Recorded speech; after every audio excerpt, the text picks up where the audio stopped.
established that the tuba uses just as much air as the flute. In case you missed it, here is a magical link to the video, and today we are going to answer Alex's very important question. How do you get enough air in your lungs to play one of those things? And I am the techie flautist, in love with both flute and technology. Did you know that the average person in fact only uses 20% of their lungs when they're resting? And when you're exercising, you use usually somewhere between 50 to 60%. However, flautists and tubarists, it's totally a word now, tuba players, use 80% of their lungs and are always trying to get more air. So unfit. Totally dying. So I like to think of lungs as being kind of like balloons, which sort of function somewhere along the lines of this. Your diaphragm and abdomen muscles pull down, which reduces the amount of air pressure inside our chest, causing air to race in to fill the empty void. But how is a larger balloon going to fit inside that tiny bottle? Well, that's the problem. It doesn't. But luckily for us, our lungs will never pop. We do, however, have to learn how to make more room inside us so that a larger volume of air can fit in. Essentially, there are 3 layers to our breathing. We have our abdomen and diaphragm area, then we have our intercostal breathing, and finally we have our thoracic breathing. Your diaphragm can be understood as a very thin layer of muscles that is located roughly around the bottom of your rib cage. They're kind of dome-shaped-ish, and they function to separate your breathing parts from your stomach and digestive parts. The other thing that they do is when you breathe in, this dome-shaped wall of muscles actually straightens out, which has the effect of pushing down. Now, when you push down, there's obviously like solid-ish mass here. That's my stomach. So naturally, it has to go somewhere, so it goes out. So that's why when we teach breathing, we're always looking for the stomach to be going out, because it's actually making room for more air to be going in. I don't have any lungs.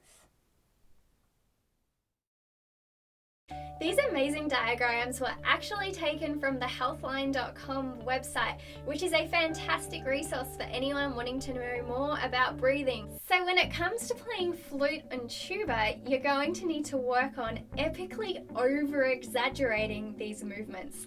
And it's going to feel quite weird and unnatural at first. But how do you know if you're doing it right? Well, there are a few things you can do. First off, jump down on all fours and just focus solely on breathing and moving your stomach in and out. The reason we're on all fours is because gravity can actually really help you when you're starting out, just to get a sense of what it really feels like.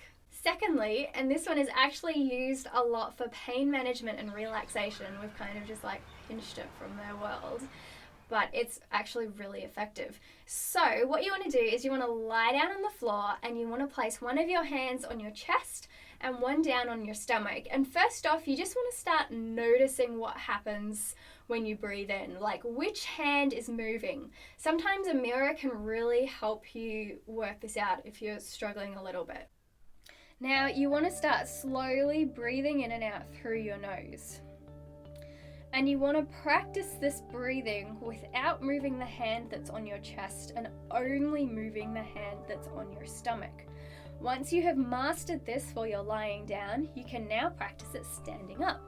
But before you breathe in, you need to breathe out.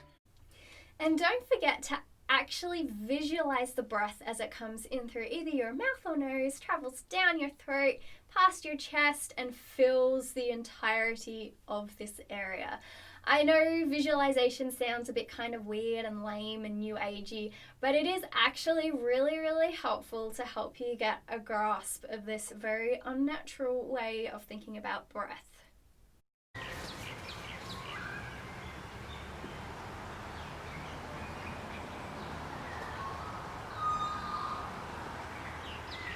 If you would like more information about bad breathing, then I recommend you check out this lovely video by Matt, who explores what 90% of people are actually doing wrong when it comes to breathing. That's a lot, like 90%. That's like nearly everyone.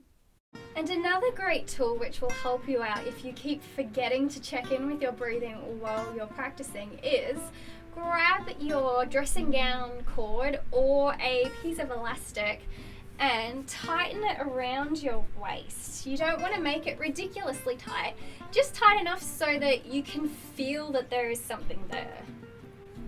This added layer of resistance just helps to keep your mind aware of what is happening down in this area.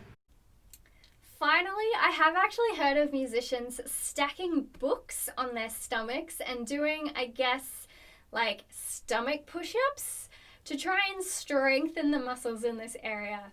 I have no idea if this works or not, but I just thought you should know that it's a thing that apparently people do. Not sure how many people, but people do. Oh, and just one final note.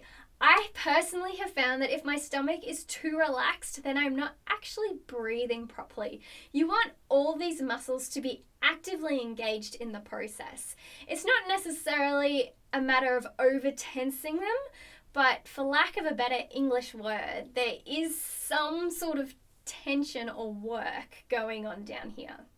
Anyhow, make sure you tune in next time for part 3 of 5 from our breathing series, Intercostal Breathing.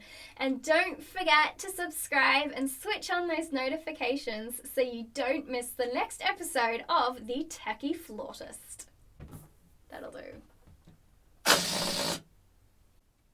Did you know that you can make your very own puppet, just like me? I only exist because this guy, Adam,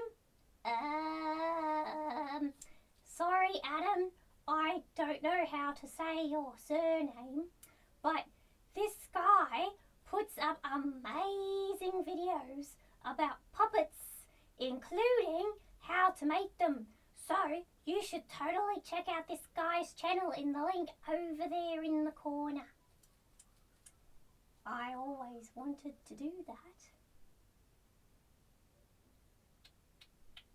You actually have to practice breathing. It's not something you can just magically do. So, as always, happy practicing! Bye!